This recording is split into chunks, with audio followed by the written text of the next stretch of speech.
முடிஞ்சது. ஹவுஸ்ல நான் போயிட்டு, நான் சொல்றேன்ல, நிறைய பேருக்கு சுவிசேஷம் எப்படி அறிவிக்கணும்னு தெரியலையா, நான் போயிட்டு புறஜாதியான இயேசு அறியாதவங்களா இருக்கலாம், இயேசு அறிஞ்சு கேத்தலிக்கா இருக்கலாம், எதா இருக்கலாம், அவங்களுக்கு நான் போன உடனே ஃபர்ஸ்ட் அவங்ககிட்ட கேட்பேன், do you believe in Jesus? உங்களுக்கு இயேசுவை தெரியுமான்னு கேட்பேன். இயேசுவை தெரியுமா? இயேசு யாருன்னு சொல்றேன். வானத்தையும் பூமியும் படைத்த இந்த தேவன் இந்த பூமியில சாதாரண மனுஷனாக வந்தார்.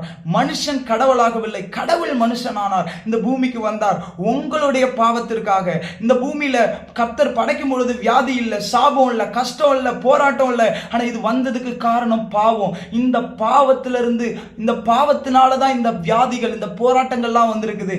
இது எல்லாத்தையும் மாற்றும்படி இயேசு இந்த பாவத்தை சிலுவையில் கொன்று தீர்த்தார். இந்த பாவத்தை அவர் கொன்னதுனால இந்த பாவத்துடைய ரிசல்ட் ஆகிய இந்த வியாதி, இந்த போராட்டம், இந்த கடன் பிரச்சனை, இது எல்லாத்தையும் மாற்ற அவர் வல்லமை உள்ளவர்.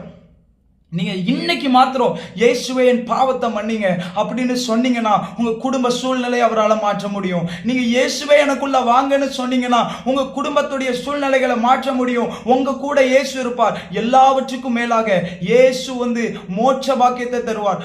நீங்க உங்க வேதங்கள்ல எழுதப்பட்டிருக்க ரத்தம் சிந்துதல் இல்லாமல் பாவம் மன்னிக்கப்படாது. நிறைய இடத்துல கோழிகள் அடிப்பீங்க, ஆடுகள் அடிப்பீங்க. ஏன் தெரியுமா? ஏன்னா ரத்தம் சிந்தினாதான் பாவம் மன்னிக்கப்படும். இயேசு மாத்திரமே ஒவ்வொருத்தருடைய பாவத்திற்காக ரத்தம் சிந்தினார். அவருடைய ரத்தத்தினால நம்ம எல்லாருடைய பாவம் கழுவப்படுகிறது. எல்லாத்துக்கும் மேல அந்த மோட்ச பாக்கியத்தை கொடுக்கிறார். பாவத்தின் சம்பளம் மரணம்னு குறிக்கிறதுல அந்த மரணம்ங்கிறது நரகத்தை குறிக்குது. ஆனா இன்னைக்கு உங்களுக்கு அந்த மோட்ச பாக்கியத்தை கொடுக்க விரும்புறாருன்னு சொல்லி ஜெபிக்கிறோம். கர்த்தர் விடுதலை கொடுக்கிறார். கர்த்தர் அற்புதங்களை செய்கிறவர். அப்போ நமக்கு இதுதான் அடுத்தது ஹவுஸ் விசிட்ல